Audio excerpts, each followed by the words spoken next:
Mga ma'am sir, ngayong 2026, bawal kang tamarin. Alam mo kung bakit? Well, yan yung pag-uusapan natin sa video na to. At isa pa, pag-uusapan din natin kung bakit delikado yung tinatawag na waiting mode. Alam niyo, dahil sa mga naririnig, nababalitaan, nababasa, napapanood, sa mga nangyayari sa YouTube ngayon, hindi maiwasan ang dami na tuloy tinatamad mag-upload. Ako, mag-isip-isip ka kung bakit dapat baliin mo na kaagad yan. Yang katamaran na meron ka bago masayang yung channel mo ngayong taon. Okay, nandun na tayo sa point na magaling ako. Wow, sana all magaling. Oo, magaling ka nga, pero tamad ka naman. Sa tingin nyo ba mga ma'am sir, sapat na yung magaling ka lang? This 2026? Ako, dyan ka nagkakamali. O sige, sabihin na natin magaling ka nga, pero tamad ka naman. May mga creators dito sa YouTube na sobrang talented. Sobrang talented. Marami niyan dito sa YouTube. Magaling magsalita, magaling mag-edit, may mga creative ideas. Pero bakit? Bakit hanggang ngayon hindi pa rin monetize? Hanggang ngayon, hindi pa rin nakakasahod. Hanggang ngayon, wala pa rin growth yung channel. Kasi ito mga ma'am sir, lagi niyong tatandaan, lalo na sa panahon ngayon, consistency beats talent. Aanin mo yung talent kung lagi ka namang absent. Parang sa school lang yan, maraming talented, maraming matatalino, pero tamad pumasok. So, anong mangyayari? Paano na lang pag dumating na sa point na nagtatrabaho na? Diba? Parang sa YouTube lang din yan. Kung sa simpleng pag-grow, tinatamad na tayo, sinusukuan natin kaagad. Paano na kung bibigyan tayo ng malaking opportunity dito? Diba? Sayang. Yung mga ma'am sir, especially nowadays, mas gusto ni ng algorithm, yung mga creators na laging active. Even though, small growth, unti-unti lang yung abante ng views, as nakikita ng algorithm na lagi kang present. Alam mo yun, yung mga creators na mayroong routine, nagbibigay talaga ng dahilan para bumalik yung mga viewers nila. Let me be clear lang hindi ko sinasabi na mag-upload tayo araw-araw ng parang basura. Ang ibig ko pong sabihin ay dapat maramdaman ng mga audience, ng mga viewers natin na present tayo, active tayo palagi. Kasi isipin niyo mga ma'am sir, sa ganito kahirap na nga ng kalakaran dito, yung sistema ngayon dito sa platform. Kung lagi pa tayong absent, hindi pa tayo consistent, ano na lang, kahihinat na, di ba? And even ni mga ma'am sir, napapansin ko din naman yan, yung pagkakaiba ng progress sa views, sa subscribers ngayon compare noon. Syempre napapansin natin yan. Pero ito lang din, di ba? Na-realize ko lang mga ma'am sir. Isipin natin, di ba? Importante pa rin yung pagiging consistent natin. Isipin na lang natin, ang importante, nakakasahod pa rin tayo. Nakakasahod ka pa rin buwan-buwan. O kung hindi man buwan-buwan, at least nakakasahod ka pa din. Eto mga ma'am sir, pampalakas ng loob. Kahit pa paano, ma-inspired naman kayo, mabuhayan tayo ng dugo. Share ko lang sa inyo yung naipon ko na sahod dito this year. No, from January to April. So January, February, March, April, 4 months. So mga ma'am sir, kahit pa paano na, kahit ganito lang yung niche natin, naka $958 din tayo. Mga ma'am sir, walang magbibigay sa atin yan. Kahit na sobrang tumal, sobrang bagal ng mga views ngayon, pero tingnan nyo, di ba, nakaipon tayo ng $958. So, kung i-convert mo yan sa peso, nasa 58,000 pesos din yan, mga ma'am sir. Di ba, sino magbibigay sa atin yan? Isipin natin kung panghihinaan tayo, isipin natin yung mga negative na nangyayari dito sa platform. Walang mangyayari sa atin. And mga ma'am sir, I know, sa iba, maliit lang yan. Maliit lang yung sahod ko na yan compare sa iba.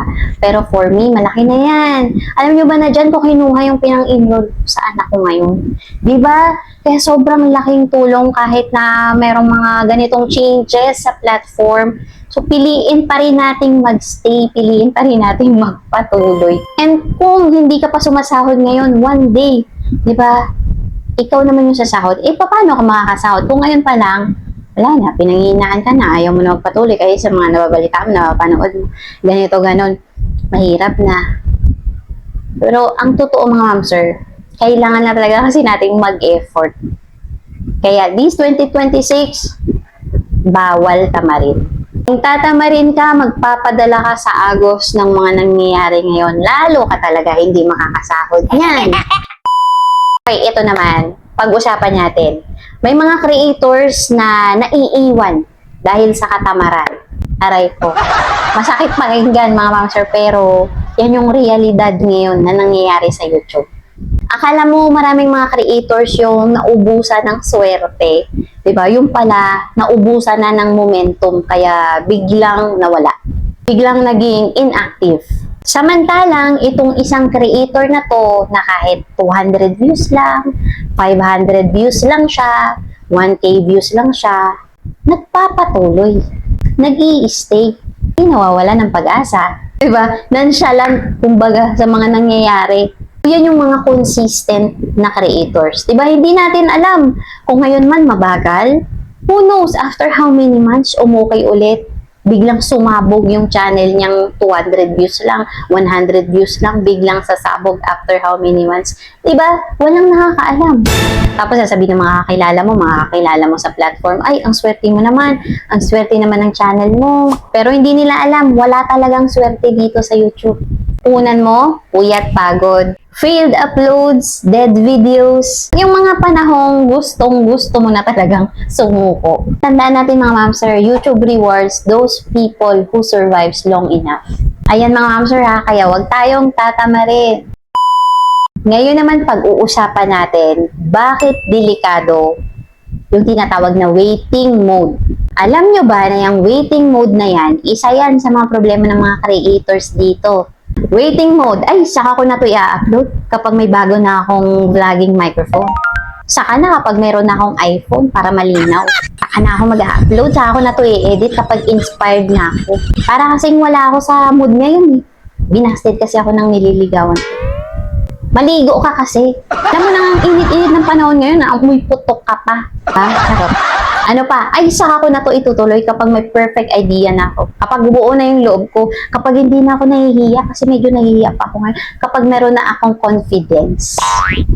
Waiting mode. Eto mga ma'am sir, isipin mo ha. Habang ikaw nakatunga nga, naghihintay, isipin mo, yung ibang mga creator, nagkakamali man pero natututo na. Habang ikaw nandyan ka pa din.